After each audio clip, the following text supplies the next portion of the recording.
नमस्ते, मैं सुरेंद्र राठी, कलाध्यापक, राजकीय वरिष्ठ माध्यमिक विद्यालय निजामपुर पानीपत।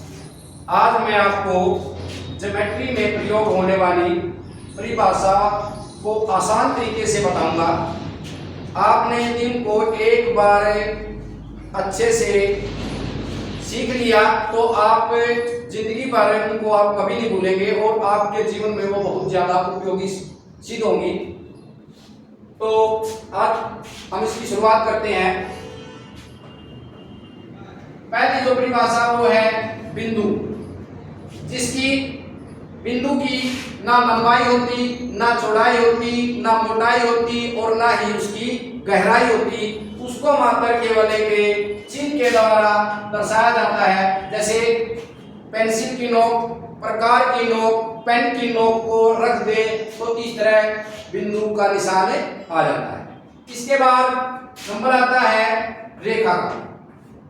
रेखा यह लंबाई में होती है, यह कहीं से भी टेढ़ी मेढ़ी नहीं होती और यह क्या होती है, असीमित होती है।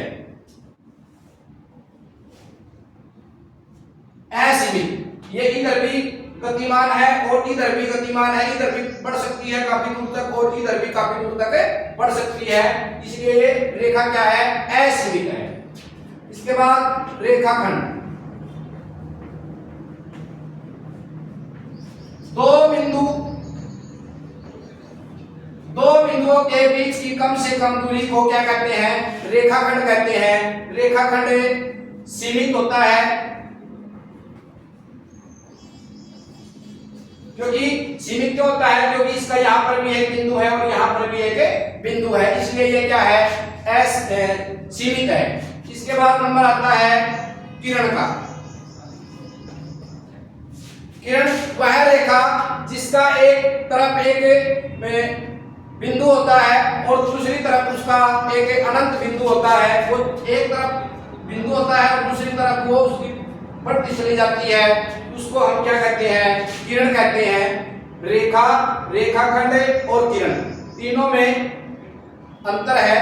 ये आपके ज्ञान के लिए बहुत ज्यादा जरूरी है, इनको जानना बहुत ज्यादा जरूरी है। अब ज्योमेट्री में कई प्रकार की रेखाएं यूज होती हैं, जैसे कि नंबर 1 खड़ी रेखा,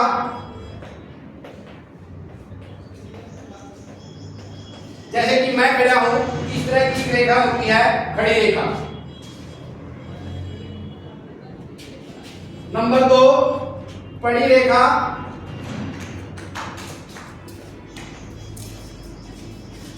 इस तरह की रेखा जो होती है वो पड़ी रेखा होती है। नंबर 3 तिरछी रेखा,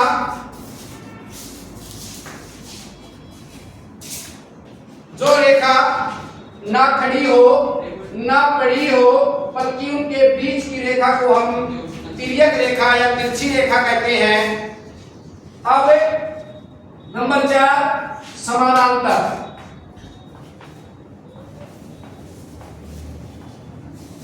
समानांतर रेखा, समानांतर रेखा वो रेखा जो जिन रेखाओं के बीच का जो परस्पर अंतर है वो हो, समान हो। जैसे कि रेल की पटड़ी जो होती है उनके बीच का जो अंतर है वो इक्वल होता है, तो उनको समानांतर रेखाखंड के नाम से भी जाना जाता है। असमानांतर रेखाखंड वे रेखा जिनके बीच का अंतर क्या हो, असमान हो, उनको असमानांतर रेखाखंड कहते हैं। अर्थात वे रेखाएं जो बढ़ाने पर एक तरफ एक बिंदु पर मिल जाती हैं और दूसरी तरफ बढ़ाने पर फैल जाती हैं, उनको असमानांतर रेखाखंड कहते हैं। आगे वीडियो में किसी दूसरे टॉपिक पर मिलेंगे। धन्यवाद।